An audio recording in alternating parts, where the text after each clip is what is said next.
स्वागत है आपका आज की कक्षा में। आज मैं क्लास 5 के लिए ईवीएस पुस्तक पाठ 3 जिसका शीर्षक है बदला बसेरा पढ़ाने वाला हूँ। तो सबसे पहले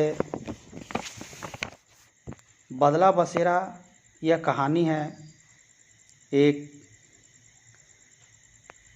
समलू नाम के व्यक्ति की।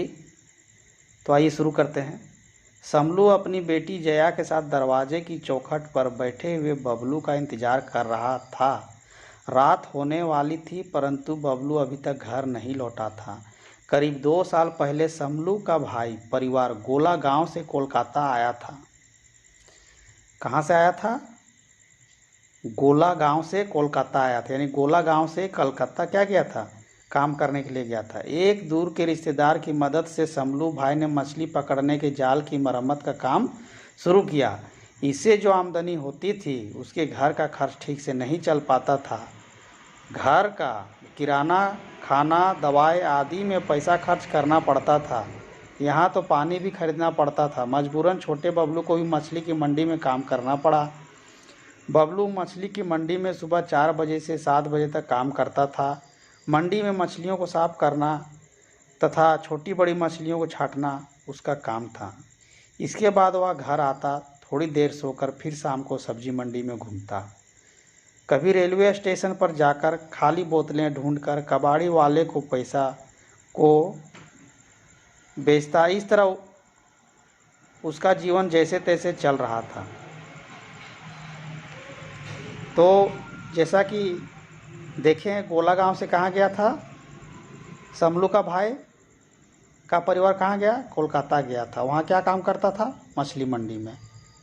अब तो रात भी हो चुकी है परंतु बबलू अभी तक घर नहीं आया। जया अपनी खिड़की से पड़ोसी के टेलीविज़न पर फिल्म देख रही थी। समलू का मन टेलीविज़न देखने में नहीं लगता था। शहरी जीवन कितना अजीब था, कितनी नई और विचित्र दुनिया थी। दिन भर का समय काम की भाग दौड़ में बीत जाता था मगर शाम होते ही उसे अपने गांव की याद आ जाती थी। अब आगे है सोचो और बताओ। समलू भीड़ में रहकर भी अकेला महसूस कर रहा था। क्या तुम्हारे साथ भी कभी ऐसा हुआ है? अगर आप कहीं जाते हैं तो भीड़ में भी अकेला महसूस होता है। क्या तुम्हारे साथ भी ऐसा हुआ है? हाँ, ऐसा होता है। अगर अनजान जगह में जाएंगे हम लोग तो कैसा लगता है? लगता है कि अनजान जगह में आ गए हैं, कोई अपना नहीं रहता है तो मन भी नहीं लगता है। ऐसा अक्सर लोगों के साथ होता है। अपनी जगह छोड़कर दूर किसी नई जगह पर रहना कैसा लगता होगा? किसी को बहुत ही अच्छा लगता है लेकिन किसी को क्या है, अच्छा नहीं लगता है। कारण कि अगर अपने लोग नहीं होंगे तो उन्हें क्या, रहने में थोड़ा वहाँ कठिनाई महसूस होती है।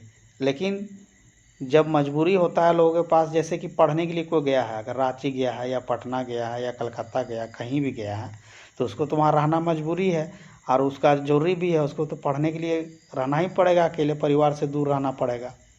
कुछ परिवार गांव से बड़े शहरों में क्यों आते होंगे? क्या तुमने ऐसे बच्चों को देखा है? हाँ, आते हैं काम करने या पढ़ाई करने या और भी कुछ काम।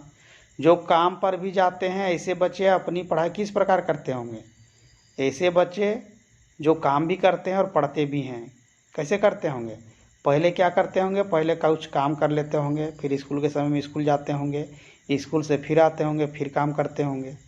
ये बच्चे किस प्रकार के काम करते हैं? इन्हें यह काम क्यों करना पड़ता होगा? ये बच्चे अक्सर आपको छोटे छोटे दुकानों में या होटलों में भी काम करते हुए मिल जाएंगे।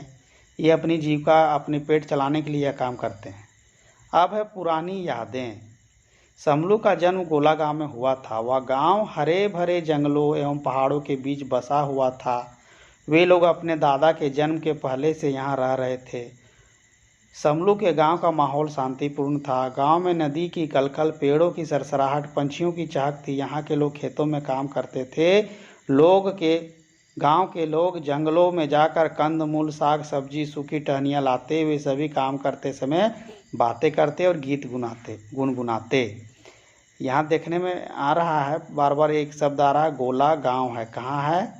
तो अभी हमारे झारखंड में वर्तमान में कहाँ, रामगढ़ जिला में पड़ता है। यहाँ पर बहुत अधिक मात्रा में सब्जियाँ उगाई जाती हैं। बड़ों के साथ काम करके छोटे बच्चे भी काम सीख जाते, जैसे बांसुरी बजाना, ढोल मांदर बजाना, मिट्टी और बांस के बर्तन बनाना, पक्षियों को पहचानना, उनकी नकल करना आदि। लोग जंगल से इकट्ठा किए गए सामानों का इस्तेमाल करते वे नई चीज़ें बनाते थे एवं इनमें से कुछ सामान वे नदी के दूसरी तरफ के बड़े गांव में जाकर बेच देते थे। बेचने से मिले पैसों से वे अपनी ज़रूरत का सामान खरीदते। शादी ब्याह के कार्य और झगड़े गांव के बड़े बुजुर्ग आपस में मिलकर निपटाते। समलू खेती का काम अकेले करता था क्योंकि वह जवान हो चुका था। अब वह जंगल से फल, कंद, दवाई के लिए पत्तियां, छाल, नदी की मछली आदि लाकर दोस्तों के साथ आसपास बेचा करता। गांव में त्यौहार के समय अपनी उम्र के लड़के लड़कियों की टोली में नाचता और ढोल भी बजाता। बताओ तुम अपने आसपास के बच्चों से क्या क्या सीखते हो? बहुत कुछ सीख सकते हैं हम लोग, जैसे खेल कूद करना, पढ़ना, अच्छी अच्छी बातें करना। तुम अपने बड़ों से क्या क्या सीखते हो? बड़ों से भी हम बहुत कुछ सीखते हैं। बात करना, लोगों से किस प्रकार व्यवहार करना चाहिए, कौन कौन से काम करना चाहिए, कौन कौन सा नहीं करना चाहिए, खेल कूद आदि चीज़ें सीखते हैं। तुम हर रोज़ किन किन पक्षियों की आवाज़ें सुनते हो? ये जो पक्षी का आवाज़ पूछ रहा है, जो पक्षी तुम प्रतिदिन देखता है उसका नाम बताना है। तो बहुत सारे पंछियाँ हैं जिनका आवाज़ सुनते हैं सुबह सुबह, जैसे कोयल, कौवा, तोता, मैना, मुर्गा, मुर्गी और भी पशु पक्षियाँ हैं बहुत सारे। क्या तुम किसी पक्षी या जानवर की आवाज़ की नकल कर सकते हो? करके दिखाओ। कह रहा है कि पशु पक्षी में से मेरे जानवर का आवाज़ भी बहुत, बच्चा लोग तोता का आवाज़ निकालता है, कुछ लोग मैना का, कुछ कुत्ता तो एकदम जनरल हो गया, सब निकाल लेगा। क्या तुमने सन्नाटा महसूस किया है? कब और कहाँ? सन्नाटा मतलब क्या? सुनसान जगह। कभी कभी रात में ऐसा महसूस होगा। अब है नदी के पास। एक दिन गांव वालों को पता चला कि उनकी नदी पर बड़ा बांध बनने वाला है। तब गोला और उसके आसपास के गांव के पानी में डूब जाएंगे क्योंकि नदी को रोककर एक बहुत बड़ी दीवार खड़ी कर दी जाएगी। गोला तथा आसपास के गांव के लोगों को अपने पिता पूर्वजों की ज़मीन को छोड़कर नई जगह चले जाना होगा। कुछ दिन बाद सरकारी लोग पुलिस बल को लेकर गांव-गांव पहुंचने लगे। गांव के छोटे बच्चों ने तो पहली बार पुलिस देखी। कुछ बच्चे उनके पीछे भागे, कुछ डर से रोने लगे। वे नदी की चौड़ाई, लंबाई, गांव के घर, खेत, जंगल सब नापने लगे। उन्होंने गांव के बड़ों के साथ मीटिंग भी की और कहा गांव को नदी किनारे से हटना होगा। उनकी ज़मीनें बांध के पानी में डूब जाएंगी। समलू और उसके गांव के सभी लोगों को अपना गांव छोड़ना ही पड़ेगा। गांव के घर और ज़मीन के बदले सरकार से उसे कुछ राशि प्राप्त हुई, जिसे लेकर वह कोलकाता आ गए। तो गोला गांव में क्या बनने लगा? बांध, डैम, जिसके कारण उनका ज़मीन क्या, कहाँ चला गया? डैम में। इसलिए वो लोग काम करने कहाँ चले आए? कलकत्ता में। अब है चर्चा करो, बताओ क्या आपके आसपास के गांव के लोगों को किसी कारण से अपने जंगल ज़मीन छोड़कर दूसरी जगहों पर जाना पड़ता है? हाँ, कभी कभार होता है, जैसे सड़कें बनती है या डैम बनता है, बड़ी बड़ी हॉस्पिटल या बड़ा बड़ा यूनिवर्सिटी बनता है, तो क्या है, वो ज़मीन सरकार ले लेती है। तो फिर वहाँ से लोगों को क्या हो जाना पड़ता है? वहाँ से विस्थापित हो जाते हैं, वहाँ से हटना पड़ता है और दूसरी जगह जा कर के उन्हें फिर ज़मीन दी जाती है जहाँ पर वे घर बना करके रहते हैं। तुम अपने परिवार के बारे में सोचते हो तो तुम्हारे मन में कौन कौन आता है? माँ, बाप, दादा, दादी, यही सब आएगा। क्या तुमने ऐसे लोगों के बारे में सुना है जो अपनी पुरानी जगह से हटना पसंद नहीं करते? उनकी कुछ बातें बताओ। तो ऐसा जगह हो भी सकता है जहाँ से लोग हटना नहीं चाहता हो, जैसे कोलवरी में देखते होंगे कि जहाँ से कोयला निकल रहा है वहाँ से लोग हटना नहीं चाहता, लेकिन उन्हें प्रशासन लगातार कहती कि यहाँ से हट जाइए, यहाँ पर खतरा है, लेकिन लोग नहीं हटते हैं। अभी भी आपको बहुत सारे धनबाद, झरिया, अब स्वांग, कठारा, डीवीसी में, चंद्रपुरा में मिलेगा ऐसा जगह।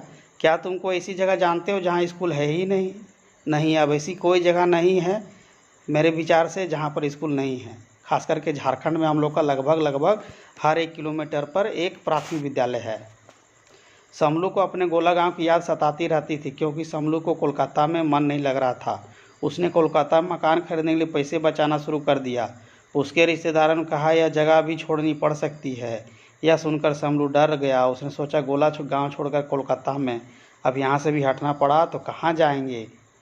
पता करो और लिखो। क्या तुम किसी बच्चे या परिवार को जानते हो जो दूसरी जगह से तुम्हारे घर के आसपास आकर रह रहे हैं? वे कहाँ से आए हैं? उन्हें यहाँ क्यों आना पड़ा? ऐसा अक्सर घुमंतू लोग होता है जो घूम घूम करके अपनी जीविका चलाता है। वो लोग क्या है कि गांव गांव घूमता है। उनसे पता करो उनकी पहले वाली जगह कैसी थी, उसकी तुलना में नई जगह कैसी है। क्या तुम कुछ ऐसी चीज़ें बनाना जानते हो जो तुम नहीं जानते हो? अब शिक्षकों के लिए है, इसको तो नहीं चर्चा करेंगे हम लोग। अब कह रहा है कि तुमने शहर के किसी मोहल्ले को हटाने के बारे में सुना या पढ़ा है, तुम्हें यह कैसा लगता है? तो ऐसा सुनने से क्या है कि थोड़ा दुख होता है कि वहाँ से लोगों को हटाया जाता है और वे लोग बेघर हो जाते हैं, उन्हें नए जगह में जाना पड़ता है, दोस्त नाते रिश्तेदारी छूट जाते हैं, फिर उसे वहाँ जीवन शुरू करना पड़ता है। तो ये थोड़ा दुखदाई होता है, लेकिन ये जीवन तो ऐसा चलते रहता है। तो आज के लिए बच्चों इतना ही।